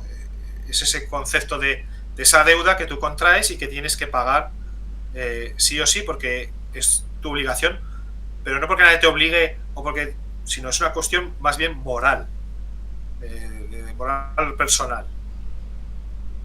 Bien, por lo tanto, ciertamente la película es bien recomendable, sobre todo la versión. Alguno dirá, la versión extendida, no, la versión original sin recortes. La versión sin cortes, sí. Además ahora hay excelentes. Yo la tengo como en 3 o 4 ediciones distintas. O sea, yo me la fui comprándome ya que sacaban en DVD y la última versión es la que enseñaba antes de Criterion y es absolutamente recomendable porque, bueno, pues es una historia que funciona muy bien. Advirtiendo eso sí, que es esa narrativa pues japonesa que yo le aconsejo a la gente, pues que como cuando digo que serían el Señor de los Anillos, digo, mira, tú el primer capítulo pásalo sí o sí, como puedas, que luego el libro te va a encantar, a partir del segundo capítulo ya la película les digo, mira, la primera toda parte de los campesinos y demás, pásala, porque luego ya, en cuanto empiezan a salir los samuráis, empieza lo bueno, y ahí la película ya no para, ¿no? Y está muy bien. Nunca le digo a la gente tampoco que empiece por los 7 samuráis, porque eso son 4 horas de película. Yo, si alguien se quiere meter con el cine de Kurosawa, le recomiendo siempre que empiece, pues, por ejemplo, por Yojimbo. Yojimbo es una película más corta, más intensa, es acción desde que empieza hasta que termina, y bueno, no en vano, pues es por un puñado de dólares, ¿no? O sea, Leone la adaptó tal cual.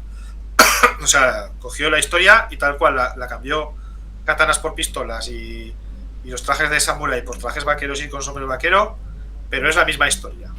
Entonces, claro, si te gusta por un puñado de dólares, no te puede no gustar Yojimbo. Entonces, Yojimbo es una película más asequible para empezar con Kurosawa, ¿no? Yojimbo y su continuación, Sanjuro. Son 2 películas muy similares. Rashomon es una película que también se hace muy, muy animada porque tiene un montaje y luego es esa historia contada desde 4 puntos de vista distintos que también anima mucho a verlo. O La Fortaleza Escondida, que es una película de aventuras y es de donde George Lucas sacó su esqueleto argumental para la Guerra de las Galaxias. Sí, ahí están R2D2 y C3PO, y está el maestro y está la princesa que tiene que huir de un malvado imperio que ha conquistado su reino y lleva oculto un tesoro que puede suponer la victoria si ella logra escapar. Entonces ahí está el esqueleto argumental y de ahí sacó Kurosawa, George Lucas, pues la forma de rodar, ¿no? Esas transiciones en forma de cortinilla que hace entre una escena y otra, está todo sacado de La Fortaleza Escondida, ¿no? Eso, los 2 personajes graciosos que van acompañando a la protagonista, el alto delgado y el más chaparro pequeño, que también sale no por nada en los 7 samuráis. Entonces está todo.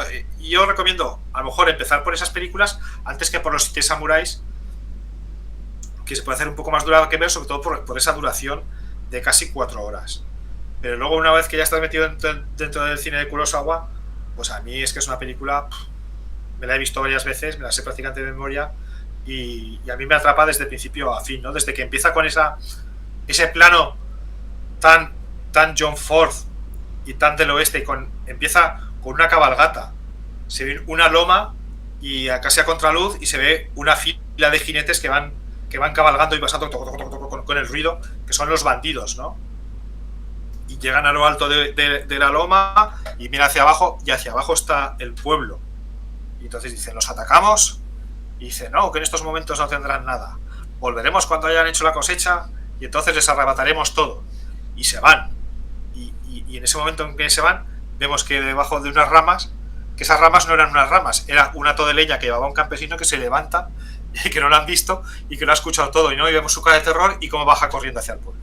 Pues a mí ese comienzo me parece maravilloso y espectacular. Y a partir de ahí ya la película continúa. Y no hemos hablado, pues eso de la batalla final, lo bien rodada que está. Porque Kurosawa rodaba con varias cámaras a la vez y luego él hacía el montaje que quería. Entonces es el primero que utiliza esa técnica de rodar con varias cámaras puestas en distintos sitios ¿vale? Para luego poder hacer un montaje mucho más efectivo y decir que es una de las batallas mejor rodadas de la historia. Yo creo que esa batalla y la que firma Orson Welles, Campanadas a medianoche, yo creo que son las dos batallas mejor rodadas, o sea, en plan batalla medieval, no batalla moderna de tanques y demás y aviones, sino batalla tradicional. Las dos mejores batallas rodadas de la historia del cine, ¿no? Con esa lluvia que estaba hecha con bombas y mangueras continuamente echando agua entre el barro y esa batalla totalmente épica. Está muy bien rodada. Sí, ciertamente tiene otra utilidad poner múltiples cámaras, porque si una te falla, pues y tienes solamente una, pues hay que volver a hacerlo otra vez. Venga, un poco como lo que pasa en Stargate en la parte final, que es el desierto enfrente de la pirámide, y como tenía que bajar la gente, pues vamos a hacer otra toma, pues hay que volver a peinar el desierto, hacer como que no hay nada por ahí, y dices, pues los que más están sufriendo no son los que vienen para abajo, sino los que tienen que volver a poner el set otra vez. Y si tienes varias cámaras, pues evidentemente si te falla esta de aquí, pues tienes esta, y así luego haces tu composición y no tienes que volver a decir, bueno, los actores para atrás, vamos a volver a hacer lo mismo. O como le pasó a Tarkovsky, ¿no? Que en Sacrificio, que estaban rodando la escena en que tenían que quemar una casa, y justo en el momento en que queman el decorado y queman esa casa, se estropea la cámara y deja de rodar. Y se habían cargado todo el decorado. Y casi le da un ataque al corazón. Y entonces, suerte que pudieron reconstruirla utilizando otros materiales, hacer algo aparente y volver a rodar la escena. Pero le pasó eso. Dice, estaban quemando, y cuando se está quemando, dice que la cámara se ha atascado y no rueda. Y solo tenían esa cámara. Entonces sí, eso fue un disgusto. Pero Kurosawa le gustaba rodar con varias cámaras a la vez. A ver, Kurosawa también tenía, digamos, la gran estrella de los estudios Toho. Entonces, ¿qué quieres? ¿Más cámaras? Pues toma cámaras. ¿Qué quieres tal? Porque sabían que casi todas sus películas eran éxito seguro y eran éxitos internacionales y en el extranjero. Y bueno, y en el propio Japón, casi todas sus películas estaban siempre... Kinema Junpo, que era la revista que sacaba las películas más taquilleras y las mejores películas, sus películas siempre estaban en los primeros puestos, siempre, en esos listados que hacía Kinema Junpo en Japón. O sea, que sus películas tenían éxito dentro y fuera. Y hasta que llegó Do Skaden y esa etapa final, Kurosawa no fallaba. O sea, Rashomon fue un éxito, La Fortaleza Escondida fue un éxito, Los Tres Samuráis fue un éxito, Barbarroja fue también un exitazo, El Infierno del Odio también exitazo. O sea, digamos que aunque sus películas costaban mucho, recuperaban siempre lo invertido. O sea, sí, creo haber visto que había un gasto de 125 millones de yenes para esta película, pero luego en Japón hizo unos 260 millones de yenes, más luego lo que pudo hacer en otros lugares. Claro, es decir, y el dinero que dio por la venta de los derechos y todo. O sea, que si era un negocio seguro, entonces por eso a Kurosawa, digamos que le permitían un poco todo. O sea, era un poco primadona por eso, porque se le podía permitir. Y luego Mifune era la estrella número uno en Japón. O sea, cualquier cosa que hiciera Mifune, pues la gente la iba a ver, porque era, vamos, allí lo adoraban también. Mifune. Además, parece ser que Mifune tenía un carácter que la gente lo quería mucho. O sea, era una persona, aunque tenía carácter ese fuerte con Kurosawa en los rodajes y demás, pero que era una persona encantada. Se hacía querer. Contaba uno de los protagonistas del Infierno del Odio.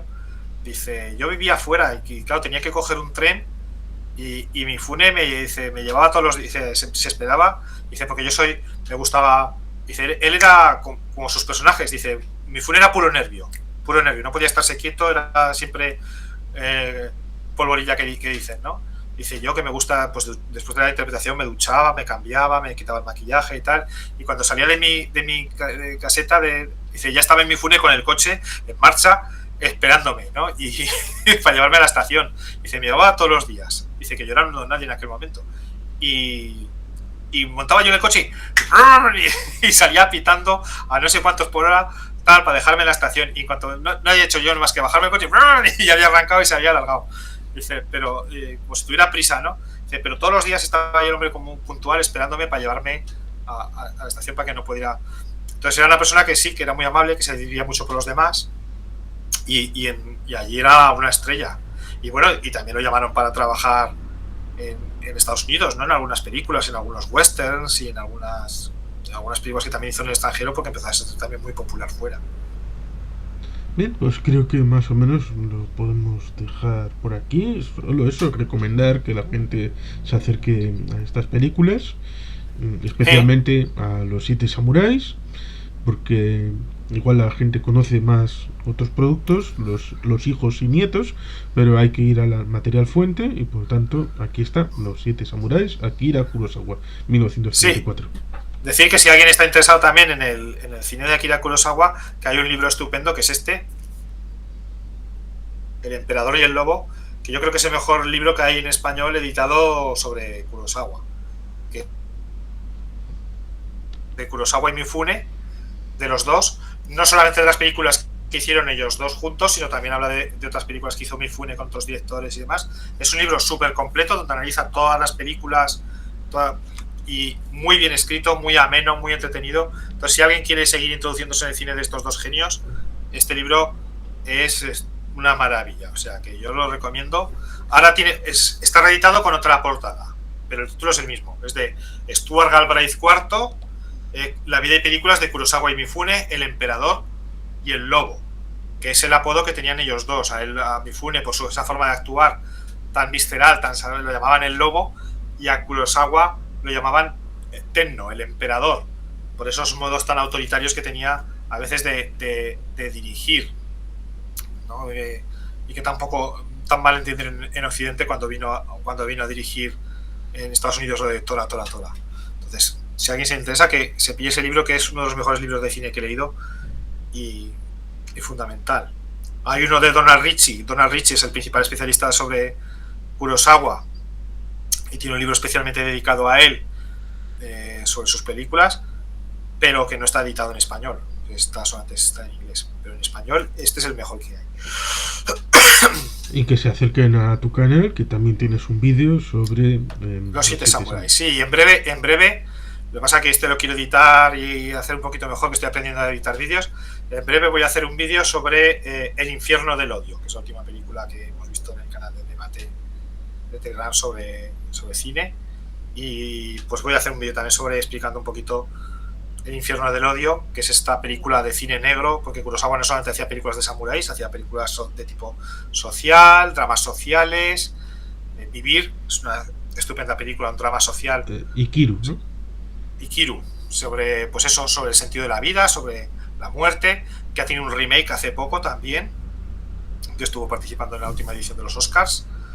Y entonces tiene dramas sociales, tiene películas ecologistas como Der Suzala, y tiene excelentes películas de cine negro, como El Perro Rabioso, como Los Canallas Duermen en Paz, o como El Infierno del Odio, ¿no? Que son adaptaciones de autores de novela negra americana que Kurosawa también leía mucho. Entonces, El Infierno del Odio es una adaptación de un libro de Ed McBain, también conocido como Evan Hunter, y es una película que no tiene nada que envidiar a cualquier película de cine negro americana, con sus secuestros, sus investigaciones policiales, maravillosa.